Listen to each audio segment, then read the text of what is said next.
Assalamualaikum warahmatullahi wabarakatuh, anak-anakku sekalian. Baik, Bapak sampaikan selamat pagi, selamat beraktivitas, selamat bertemu kembali dengan Bapak. Kali ini Bapak menggunakan apa? Kemeja seperti ini karena memang hari ini hari Selasa. Jadi Bapak tidak menggunakan pakaian olahraga dan Bapak hanya memberikan teori tentang kesehatan hari ini. Ya, izinkan Bapak menggunakan pakaian seperti ini gitu ya. Seharusnya Bapak berdiri di kelas tidak menjelaskan ini di depan kelas, tapi apa boleh buat karena masalah wabah ini. Jadi ya seperti inilah adanya. Yang penting buat Bapak hanya simpel saja. Sesuatu yang Bapak sampaikan itu bisa bermanfaat buat kalian. Gitu ya. Bermanfaat. Kalau tidak bermanfaat, Bapak juga tidak akan menyampaikan apa-apa. Gitu. Simpel saja. Makanya kata Bapak, dalam belajar di situasi seperti ini, di hadapan situasi kayak gini, maka kita harus banyak-banyak membaca, memahami, mendengarkan, melihat penjelasan ya. Makanya banyak membaca, yang Bapak sampaikan kepada kalian itu kan banyak membaca, memberikan materi kepada kalian sehingga kalian bisa memahami apa yang dimaksud dalam pembelajaran kita. Baik, hari ini sebenarnya kita membahas tentang denyut nadi gitu ya, denyut nadi. Di dalam PJOK itu ada pelajaran namanya mempelajari denyut nadi. Kenapa harus dipelajari? Supaya kita tahu aktivitas kita itu melebihi batas tidak, gitu ya. Tetapi kalau Bapak sampaikan secara teori seperti ini, ya bukan tidak bisa, tapi kalian akan menghitungnya itu loh, menghitungnya itu ya.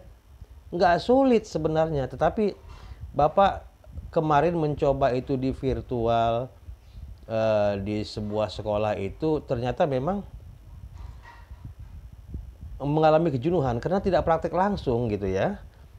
Nanti pasti Bapak akan sampaikan, makanya ingatkan Bapak nanti ketika nanti ini normal, Bapak akan sampaikan tentang penghitungan denyut nadi itu. Penting, ya sangat penting sekali, makanya ada dalam kurikulum.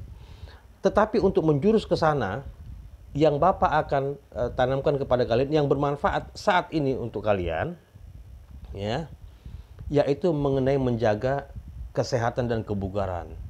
Apa hubungannya dengan nadi tadi, denyut nadi tadi? Sangat berhubungan, gitu kan? Baik. Masalah kesehatan ini adalah masalah yang gampang diucapkan, mudah diucapkan oleh kita siapa saja. Tapi kadang-kadang enggan dalam pelaksanaannya. Gitu ya. Antara sehat dan bugar itu beda kata, beda makna. Sehat itu berarti jiwa raganya sehat. Bugar sudah pasti dia sehat. Gitu ya. Bugar artinya adalah kegiatan aktivitas yang dilakukan setiap hari, yang dilakukan hari itu dengan batas-batas normal, tetapi dia tidak mengalami kelelahan yang berarti. Itu namanya bugar. Gitu, bugar namanya. Tapi kalau sehat, belum tentu juga, gitu ya. Belum tentu bugar, gitu. Kalau dia sehat, belum tentu bugar.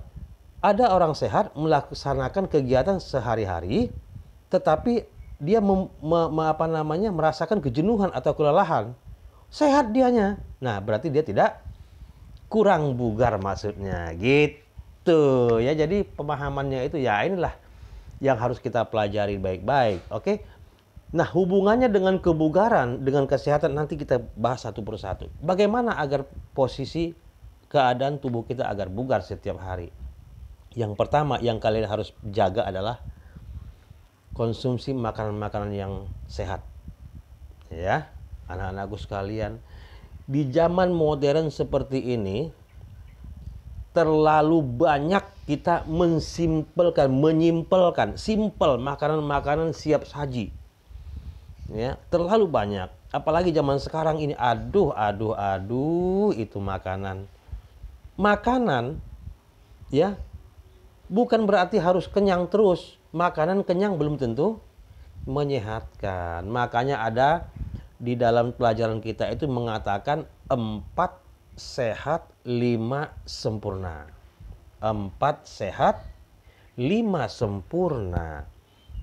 Mudah diucapkan, Sebenarnya bahan-bahan 4 sehat 5 sempurna itu sangat-sangat mudah dan murah. Gitu, ya. Apa itu yang pertama? Makanan nasi yang mengandung karbohidrat. Gitu, ya. Umumnya kita memakan nasi. Nah, nasi ini mengandung karbohidrat ini bisa nggak ada nasi, pakai singkong boleh, kentang boleh, yang mengandung karbohidrat, roti boleh, gitu. Cuman masalahnya 4 sehat 5 sempurna itu kadang-kadang kita salah artikan, menyederhanakan sekali. Udah sarapan belum? Sarapan artinya makan roti atau gorengan pagi cukup. Bukan itu maksudnya, nak. Ya, tetapi makan pagi, makan siang, makan malam. Makan 4 sehat 5 sempurna. Apa saja? Ada nasinya, ada lauk pauknya, nggak mesti mahal. Ada sayurnya, daun singkong, bayam, dan macem-macem. Ada buahnya, nggak mesti apel, nggak mesti anggur, pisang. Setiap hari, nggak apa-apa, setiap hari. Oke, segelas susu, jika ada 3 kali sehari, jika nggak ada setiap malam boleh, atau setiap pagi boleh. Jangan pakai istilah sudah sarapan, udah pak minum susu sama makan roti. Nah, 4 sehat 5 sempurnanya tidak terpenuhi.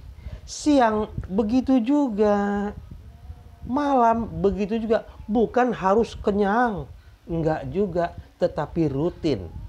Oke, rutin dilakukan, dilaksanakan untuk kebutuhan. Ada mesin di sini namanya, ya, organ pencernaan.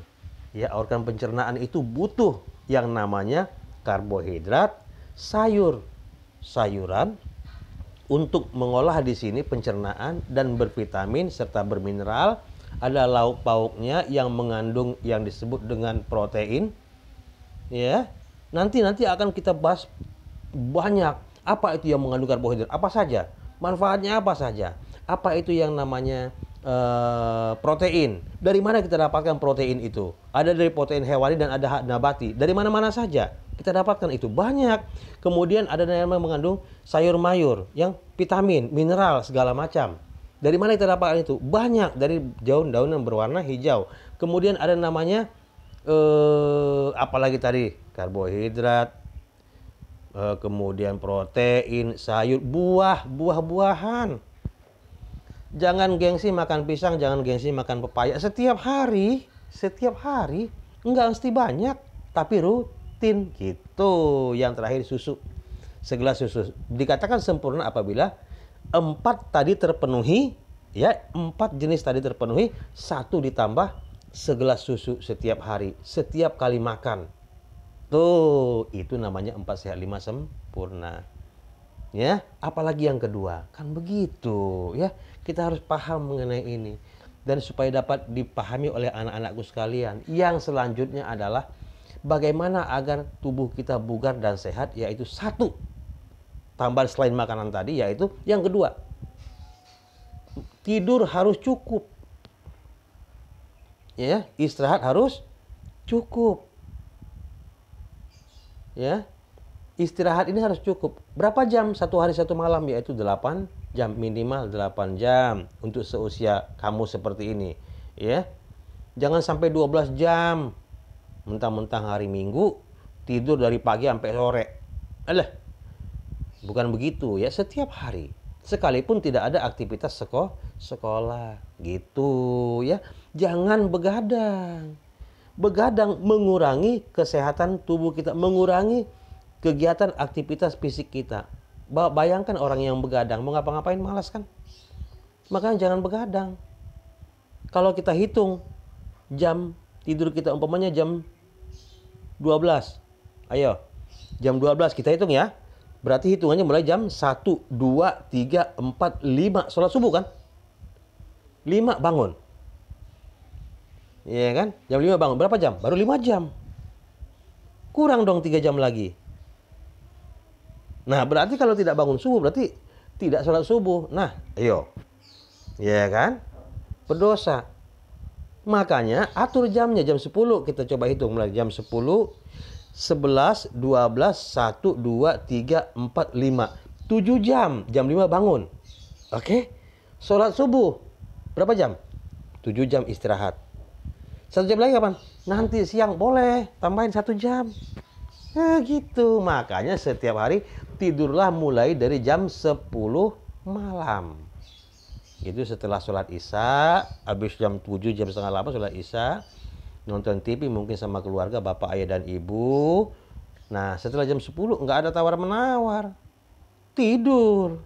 Gitu, namanya disiplin diri, bertanggung jawab terhadap diri sendiri, terhadap kesehatan sendiri. Ya, karena kesehatan itu bukan adanya di tangan dokter, tetapi di tangan kita sendiri. Gitu ya nak. Nah, kemudian selanjutnya adalah tadi jangan begadang. Yang ketiga, tadi makanan udah, pasti sempurna, jangan begadang atau istirahat yang cukup. Yang ketiga, olahraga yang teratur.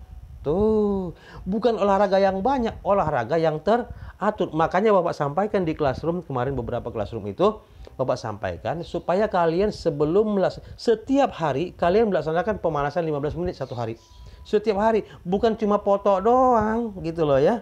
Seolah-olah melaksanakan olahraga. Padahal foto doang. Maksud Bapak bukan begitu. Ya, tapi kalian melaksanakan olahraga itu sesuai dengan materi yang Bapak sampaikan. Laksanakan pelaksanaannya sesuai dengan pelaksanaan yang bisa kamu lakukan di rumah dengan sederhana. Jadi tidak berhenti sampai di situ, cuman bukan foto doang. Seolah-olah senam. Dipoto sama mamanya, sama ke adiknya. Ya, seolah-olah senam. Seolah-olah gitu loh. Bukan. Makanya setiap hari lakukan. Ada di situ keterangannya. Pemanasan kalian 15 menit. Ya, tentang ke daya tahan tubuh, kemudian kekuatan, kelentukan segala macam dilatih dalam 15 menit, kemudian dilakukan sesuai dengan materi petunjuknya. Apa yang kalian lakukan di sana? Gitu. Dipoto pada saat pelaksanaan. Siapa yang moto? Ya ibunya boleh, adiknya boleh. Pada saat pelaksanaan. Jadi selama pelaksanaan itu kalian dipoto umpamanya. Kalau kalian lakukan dengan dengan video juga bisa kan, tapi kan durasinya terlalu panjang gitu kan. Bapak pernah melakukan itu kepada kalian cukup 1 menit gitu kan. Tapi yang dimasukin masalah pemanasannya saja gitu ya. Bukannya intinya kan. Oke lah, itulah berbagai macam keluhan kita dalam melakukan virtual seperti ini. Oke ya, anak anak sekalian. Selanjutnya adalah mengenai tadi istirahat yang cukup, tadi sudah, olahraga yang teratur. Itu 3 kunci itu yang kalian pegang. Kita pegang sama-sama, belajar. Ya nak ya, belajar. Oleh karena itu, apa hubungannya dengan denyut nadi tadi? Kalau sudah 3 masalah itu kita dapat atasi, ini tentu saya tidak terlepas dari ayah dan bunda, papa mama di rumah.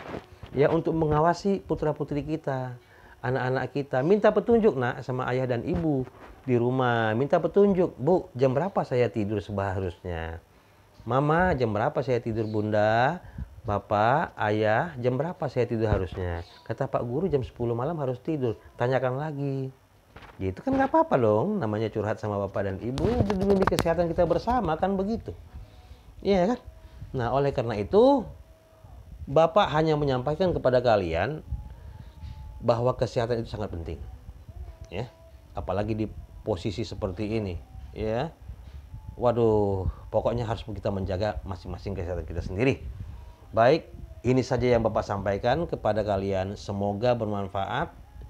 Sekali lagi, Bapak mencari jalan terbaik buat kalian. Bagaimana cara belajar ini agar kalian bisa menerima materi yang Bapak sampaikan. Bukan masalah harus begini, enggak juga kan? Itu kan tidak juga. Tetapi kalian harus tetap aktif. Ya, di classroom, pamannya Bapak sampaikan, itu dibaca nak. Jangan dibiarkan saja, baca. Ya, jangan dengarkan informasi dari yang lain, salah nanti pemahamannya. Maka kalian harus baca dan masuk di sana. Ini enggak, Bapak sudah masukkan di classroom semua materi segala macam, nanyanya di WA.